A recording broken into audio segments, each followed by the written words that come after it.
اور وہ کہتے ہیں نہیں ہے یہ زندگی ہماری دنیا کی مگر یہ کہ ہم مرتے ہیں اور جیتے ہیں، اور نہیں ہلاک کرتا ہم کو مگر زمانہ. زمانے کی گردش وقت آتا ہے ختم ہو جاتی ہے، جیسے ہر چیز موسم بدلتا ہے، رت بدل جاتی ہے، وقت کے ساتھ ساتھ ہر چیز تبدیل ہوتی جاتی ہے، ایسے ہی کوئی آ رہا ہے کوئی جا رہا ہے، یہ تو گردش زمانہ ہے. اور آپ دیکھیے کہ زیادہ تر جو خواہشات نفس کی پیروی پائی جاتی ہے وہ ایسے ہی لوگوں کے اندر. پھر اس کے بعد فرق نہیں رہتا کسی علم والے میں، ایمان والے میں اور بے ایمان میں، اور اس کی پھر کوئی حد نہیں ہے. لیکن آپ دیکھیے کہ جب سے یہ فلسفہ دنیا میں پریویل کیا ہے، دہریت جس کو کہتے، دہریہ پن. کیا ہوتا ہے دہریہ پن؟ کوئی خدا رسول نہیں، کچھ نہیں، کائنات خود سے خود بن گئی. اس کے بعد جو حدود ٹوٹی ہیں اور جو فطرت کے نظام میں خلل پڑا ہے، اور یہ انڈسٹریل ریولوشن کے ساتھ یہ چیز آئی ہے. اس سے پہلے کیا تھا کہ ایک دین کا کانسیپٹ، خواہ وہ ٹھیک تھا یا غلط تھا، وہ کسی نہ کسی شکل میں موجود رہا، وہ ایک پریولنٹ آئیڈیالوجی نہیں تھا. لیکن یہ جو دہریت جب سے عام ہوئی تو اس سے بہیمیت آئی. مین از اے ریشنل اینیمل بن گیا. اور اینیمل کا کیا کام ہوتا ہے؟ پھر کھاؤ پیو مزے کرو، جو دل چاہے کرو. جانور کے کوئی سونے کا ٹائم ہوتا ہے؟ ان کا بھی شاید ہوتا ہو، لیکن ان کے سونے جاگنے کا کوئی ٹائم نہیں، ان کے کھانے پینے کے کوئی اوقات نہیں، سارا دن چرتے رہتے ہیں. کبھی آپ غور کریں گارڈن میں آ کے پرندے بیٹھتے دیکھتے تھے تو سارا وقت کھانے کی تلاش میں تھے. میں ایک دن بیٹھ کے کھا رہی تھی، میں دیکھ رہی تھی میں کہہ رہی تھی کہ ان کی نظر کہیں اور جا ہی نہیں رہی سوائے اس کے کہ ان کو کھانے کی چیزیں چاہیے یا اپنا بچاؤ کہ ہمیں کوئی کچھ نہ کہے. تو یہ ایک بہیمت الانام، تو اس سے یہ بہیمیت ہے. لیکن یہ کہ ایک ہوتی ہے انسانیت، ایک انسانیت ہوتی ہے کہ انسان کے دائرے میں عقل سے کام کرنا، اور ایک ہوتا ہے بہیمیت جس میں عقل نام کی کوئی چیز نہیں، صرف خواہش نفس ہے. آپ نکاح کرو یا نہ کرو، جہاں چاہو اپنے من کی مرضی پوری کر لو، جس کے ساتھ چاہو رہ لو، جس کو چاہو چھوڑ دو. یعنی کہ فریڈم آف چوائس کا غلط استعمال.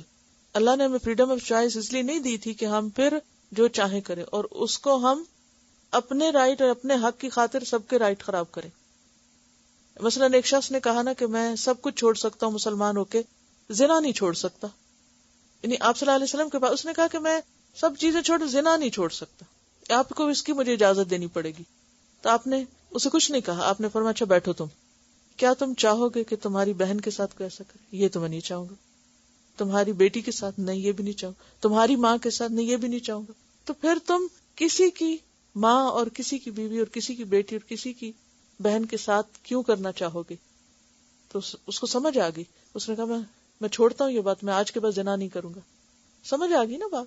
آج آپ دیکھیں کہ ہم یعنی ایسی تمام قباحتوں کو حلال کیے ہوئے، جائز کی کیا فریڈم ہے، جو جس کا جو جی چاہے کرے. اور پھر وہی چیز جو اپنے لیے پسند نہ ہو وہ دوسروں کے لیے ہم حلال کر دیں. اسی طرح کھانے کے معاملے میں جو جی چاہو کھا. اب جانوروں کو وہ کھلا دینا جو ان کی فطرت کے خلاف ہے، اس سے کیا ہوا؟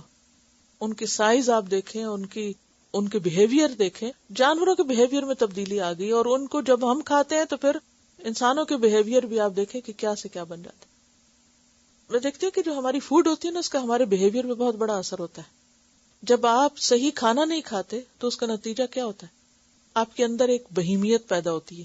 اس بہیمیت کی سیٹسفیکشن کے لیے پھر انسان کیا چاہتا ہے؟ اگر حلال ہے تو حلال پہ بھی زیادتی کرتا ہے، اور حرام ہے تو اس کی تو پھر ہے ہی زیادتی. یعنی ایسی خوراک کھانا کہ جس کے بعد انسان نہ رہے، جانور کے درجے کو پہنچ جائے، تو اس کے نتیجے میں آپ دیکھیں گے کہ انسانوں کے تعلقات کتنے ایک ہسبینڈ وائف کے تعلقات متاثر ہو سکتے ہیں. اور پھر اس سے جو ڈس سیٹسفیکشن ہوگی اور اس کے جو اثرات ہوں گے اور اس کے جو نتائج ہوں گے بہت دور تک چلے جائیں گے. تو کسی بھی چیز کے اندر کوئی لمٹ باقی ہی نہیں رہی. اب دیکھیں ایک وقت تھا نا، مجھے اچھی طرح یاد ہے کہ ہمارے جو گھروں میں عام طور پر رکھ رکھا ہوتا تھا، یہ کھانا ہے، یہ نہیں کھانا، اتنا کھانا ہے، یہ نہیں پکے گا، یہ نہیں دیا جائے گا، یہ ٹھیک نہیں ہے. تو سوچتی تھی یہ کیا ہر بات میں رکاوٹ. اب سمجھ میں آتا ہے کہ واقعی یہ بہت بڑی حکمت تھی اس میں. آپ دیکھیے کہ جو عزتیں محفوظ نہیں، گھروں میں لڑائیاں ہیں، ہسبینڈ وائف کے تعلقات میں خرابی ہے، لمٹ سے باہر نکلے ہوئے ہیں لوگ، نگاہوں کی حفاظت نہیں. یہ خرابیاں کہاں سے ساری شروع ہوئی؟ یہ اعتدال کے خراب ہونے سے، اعتدال کے بگڑنے سے. نہ ہم نے اپنی عقل سے کام لیا، نہ کوئی سینسز سے کام لیا، نہ وہ روایات جو ایک تجربے سے ثابت شدہ تھی کہ کیا ٹھیک ہے اور کیا نہیں، ان کو بھی پامال کیا، دین اخلاق کو بھی پامال کیا. نتیجہ کیا ہے؟ دن بدن فساد بڑھتا ہی چلا جا رہا ہے. ہر دوسری جگہ لڑائیاں ہیں، فساد ہیں، تعلقات کا بگاڑ ہے، عورت اپنے دائرے سے باہر ہے، مرد اپنے دائرے سے باہر ہے. سکون کہاں گیا؟